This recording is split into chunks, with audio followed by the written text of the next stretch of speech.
Thank you, thank you. Okay. So, this will be like a bit of a chill talk lang naman. This is something na parang hobby thing that I've discovered and I thought, why not share? It's something fun to do, something different compared to just focusing on the Python ecosystem, which is understandable. This is a Python conference, not a Rust one. But my title of the talk is Integrating Rust with Python, a guide to module development. So let me just introduce myself first. So yung introduction sa akin kanina, I passed that bio note like when I applied.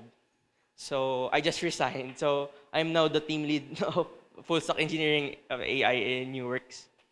So I'll start Friday this week, and I'm also one of the AWS user group community leader. So we just handle events in the AWS user group. So so before I start, I just want to highlight events like this are really important for the tech sphere, and I just want to share a bit of my story, maikli lang, since parang mababa yung time ko. So the reason why I got here or why I got to talk about Rust or Python in general is because I joined an event. This is from AI Pilipinas. So if you're familiar with Sir Ralph, that's the mushroom, which is me. And one of the speakers there is my boss right now, Sir Arvin Lat. So I met him there. Sobrang konti lang ng people. Like you can see, more or less 10. And I got to meet Sir Ars there. And basically what I want to tell is events like this will give you the avenue to reach out to people that you find interesting.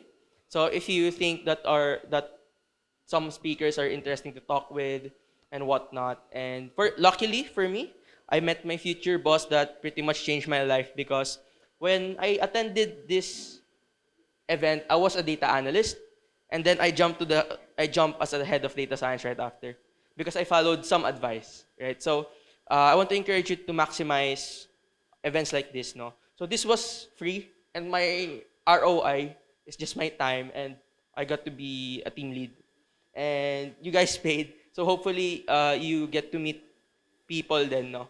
Like pretty much that. And my second point why I want to talk about this is when I joined as the head of data science, their data infrastructure is, I can't curse. It's dog blank, right? So their database or the lock of database is crazy. Their database is a Google Sheet. So when I got in, my first task is data engineering, which is getting our data from the API thing to a proper database. And our database of choice of the company is Supabase that time. So uh, Pandas is working to some extent. If you're familiar with Pandas, it's a data frame, it's a data structure library for Python, but it so happened that I needed to look for more advanced stuff. And on hindsight, I can look back and I could have just chose PySpark, right? You can still do concurrent runs and whatnot. I can use Celery or other stuff, right? But on LinkedIn, I always look out for shiny tools, right? If you're a person like me, if I see something new in LinkedIn, I'll try it out. So one of my points here later is the library that I use. It's a module written in Rust, but there's a Python. It's in Python, but it's written in Rust rather than in native Python. So the contents for this is pretty short talk. First, why Rust with Python? So this is not a Rust propaganda, no? It's with, not why Rust over, it's with. No, so I don't want negative publicity. So Python is still my daily driver. It makes me money. This is just something fun and different. So next is bridging Rust in Python. Like I will actually show some code snippets, commands on how you can create modules written in Rust but run in Python.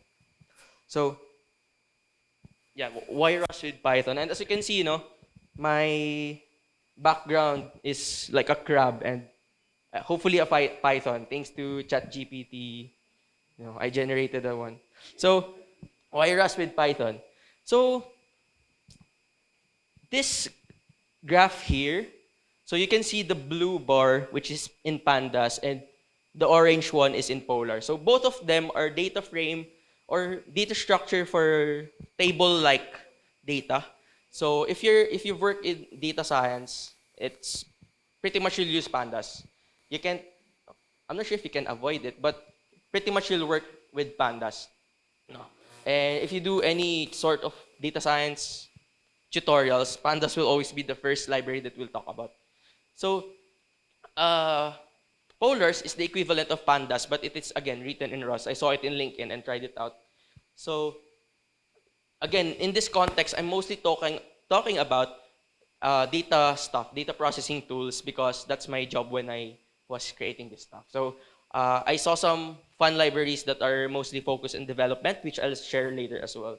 So you can see on this chart, you won't be able to read, but it's a performance comparison for 10,000 rows by 50 columns. So those are just random data, all numerical. And then below is the operation, and on the y-axis is the time in seconds. So the operations here in arrangement is mean.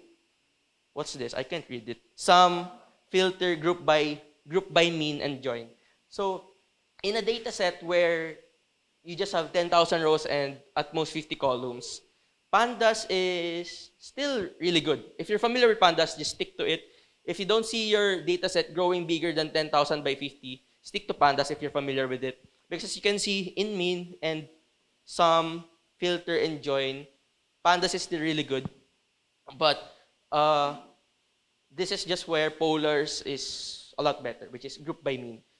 So, which I'll tell you why later, why it performs like that. But for a data set that is 10,000 by 100, you can see that almost on all the categories, polars is a lot better.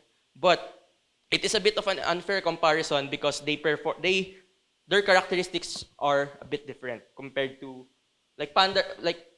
we're comparing apple to oranges.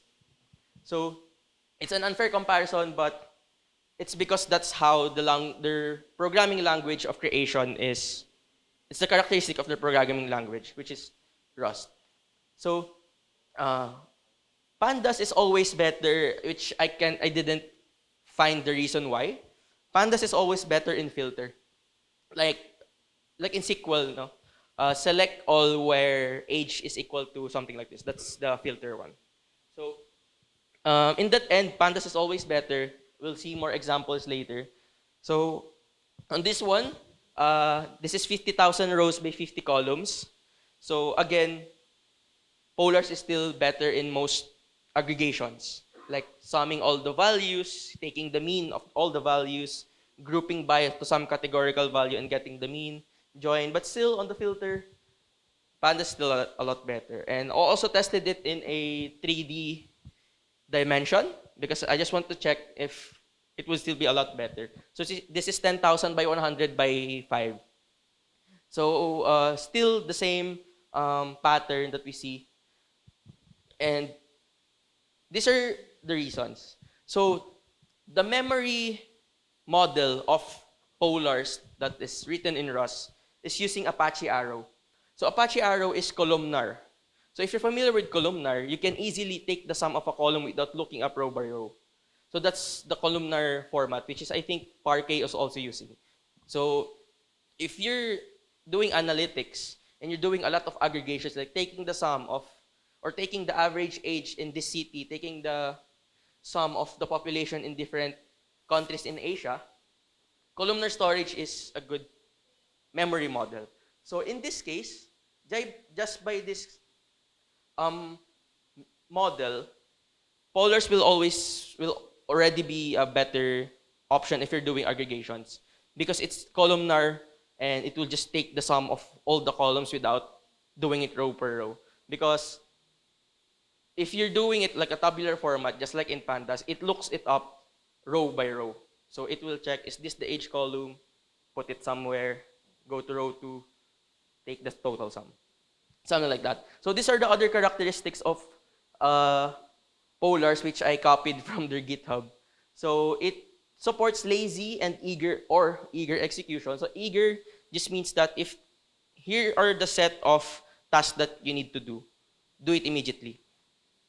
And lazy, if this task is not yet needed along this time frame, just don't execute it. So lazy is good for maintaining memory and compute efficiency because you don't need to run it and hold it there while it is not needed. So next characteristic is it's multi-threaded.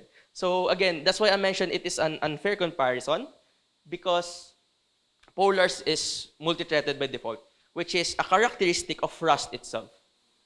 So again, I could have wrote the ETL pipeline in a different library like Dask or what else is there, PySpark that supports parallelism or concurrency. But I just chose Polars just for fun. So again, it's multi-threaded, and you can just see that it chunks for example, you're going to sum the 10,000 rows. It will have like 5 workers, and it will chunk 2,000 per worker, and then sum it again at the end. So that's how it works. And the comparison earlier this is also important information. The comparison earlier is run on a Mac Mini M2 because Polars takes advantage of the cores of your machine. So it's multi-threaded. If you have more cores, then it'd be a lot faster compared to, of course, in Pandas, it's sequential. Next, it's SIMD. It means single instruction, multiple data. So this is important information, which is a consequence of using Apache Arrow. So in Pandas, you look it up row by row, but if you're using something like Apache Arrow as your memory model, you can use SIMD where just say, where the instruction is just take the sum of this column or this multiple data. That's what SIMD means. Next is query optimization. If you're familiar with metaprogramming, wherein it's like black magic in programming, where when you run some code and it detects some error, it will fix itself. Amazing, no? So it's not that common in Python. It's very common in, I'm gonna mention another programming language. I'm sorry. It's famous in Ruby. So in query optimization, what Polars does on the back end is that if you have multiple aggregations, joins, and whatnot, it will arrange it or remove unnecessary steps or combine steps to make it more efficient on runtime. That's what it does. So it makes it much faster. It makes your query much faster because it arranges it that way. So you can look it up, metaprogramming. It's really a fun brain exercise, and of course, but your code base will be unmaintainable because it looks like black magic. So Polars is also good. If you're familiar with Pandas, you can use Polars because it has a powerful expression API. And last point is hybrid streaming. So if your data set is really huge and it will require your memory to use more than what your current machine, EC2 VM or your laptop or any machine, it would still be able to run. It won't crash your laptop. So yeah, just some review, no? Then na-misplace ko lang. So other reasons why choose Rust written libraries and use it with Python. Other reasons are more looking into the characteristics of the programming language itself, which is first memory safety. Rust handles garbage collection for you. It won't allocate memory, deallocate stuff, unlike in C, which is, I think, I'm not sure what it's called, but I'm not sure what C Python is, like what it's called. But in C, that's how you do. If you need to handle memory efficiently, you handle it yourself. But Rust by default it handles garbage collection for you. Next is concurrency. Rust by default is concurrent in nature. So that's another reason to use it with Python. Next is interoperability. So not just a Rust reason, but it's just that it's easy to create something in Rust and import into Python, which is weird just by hearing it, right? So I just also heard it on a podcast, no? So, and I looked it up and it's really easy to do. And another reason is the ecosystem. So the ecosystem in Python and Rust are both massive. Like in Python, it's just that the why Python is really fun to use in machine learning or AI is because the community support is really massive.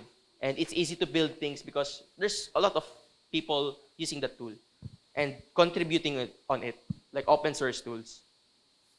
So some cool libraries to play with that I just found last week. First is OR.json. It's according to their GitHub page, it's a fast, correct JSON library for Python. So if you're familiar with Flask and you're using like JSONify or something along those lines, you can use OR.json because apparently it's fast, correct. So it's just written in Rust but importable in Python pretty much. And something that is relevant for me, which is River. So River aims to be the most user-friendly library for doing machine learning on streaming data, or what we call online machine learning. So online machine learning is a type of machine learning that is not done on a schedule. Like if you train some data on, pretty much this is the most famous way of training data, right? It's in batches. But River will help you doing online machine learning, which is adjusting your model in real time. So you can, apparently it's easy to use. I haven't used it myself, but I just look it up or ask ChatGPT to, hey, look up libraries like Polars that are written in Rust but importable in Python. So again, my point here is complement and not competition, right? Handshake. So pretty much, I'm not talking about just use Rust. We're in a Python conference. I'm talking about how you can use the two programming languages to pretty much improve your skills, or just for fun, or make your code faster, or the other reasons before. So some example, no? I'll be quick. So bridging Rust and Python. These are the steps, which I'll just read. So of course, you need to install Python and Rust in your local machine. So this is local machine compatible. So I have yet to set up a Docker container to make it more portable. So create a project folder and create a virtual environment. So you just create mkdir, change directory to it, and virtual env, then activate it. So it depends to you how you want to do it. Like if you want a Docker setup, but I just did it pretty fast. So next is install I can't pronounce Maturin. So once you've activated your env, you just pip install Maturin, and then initialize your Rust Python project and select PyO3. So when you run Maturin init, you can see here, Maturin init, you just select some bindings. I don't know these three. I just know PyO3. So just select PyO3, and then double check your cargo. So if you start a Rust project, you will have like a cargo TOML. And basically you will store your files there. Just like in Python, you have like a requirements.txt. It's similar to that. So then open your source lib.rs and write your Rust function. So for this example, I just wrote an addition. I mean, it doesn't reflect the reasons why we want to use Rust with Python, but I'm just showing how easy it is. So I created, so this is Rust code, no? So this is the import, Python, right? Use PyO3 prelude. I'm just translating, parang English to Tagalog. So this is like a decorator in Python. It changes how this function operates. So you have a py function, you have a function add a, then it's type safe. Rust is type safe. It forces you to be type safe. So you have a integer 64, b. You also need to do that. I mean, you can also do this in Python, but it's a prerequisite in Rust. So you just say, okay, a plus b. And then after that, add your function into a module. And I put some note here. make sure that your module function name is the same with your directory name. So if your directory name, earlier I called it project directory, I think. But if I call this Rust underscore calculator. So it should be the same with your module name. So what do I mean by that? So after creating your Py function in Rust, you have to use another decorator, which is PyModule, and then create function Rust calculator. And pretty much you just import your function here. So m, which is a PyModule, and then dot add function, wrap Py function, add. I don't know why there's question marks, but it just works. So, and then you have OK. And then lastly, you just run, this is a continuation, you just run Materin develop to build your Rust module. So now it's time to use your very own Rust module in Python. So pretty much, so you're in the directory of your Rust calculator, right? You just create a Python file, like maybe app.py or whatever you want to call it. And if you're inside that directory, you can just, from Rust calculator, import add. And then result is equal to add 1, 2, then it's up to you. So I created some stuff, no? So, but I will push it to GitHub when nagka-free time, but I don't see that happening in the next 2 months. So hopefully I can push it so you can get more examples written in Rust. So yeah, that's my talk. Thank you. All right, everyone give a large round of applause to Pat. It seems like we still have some time for a Q&A, a question or two. So if you do have any questions, yeah, you ready? Okay, so sir, we'll just give the mic to you.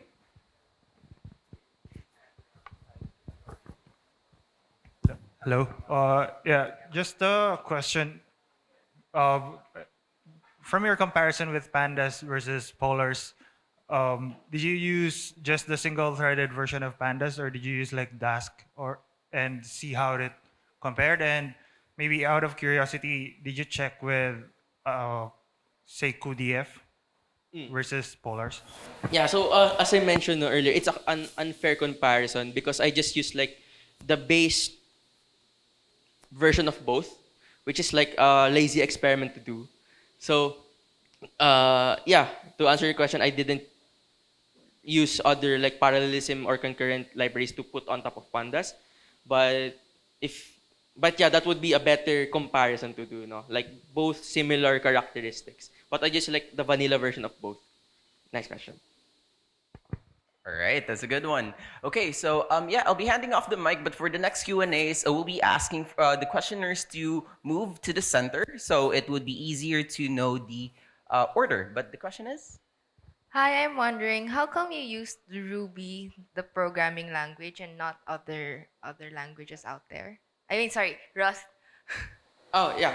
So in my internship before, so before I got into data science, I was software engineering intern, and they do Web3 stuff. And if you're into Solana development, you're pretty much going to use Rust. So I know Rust, and then I saw it in LinkedIn that there are some Rust binding stuff. So I just went with it. Yeah.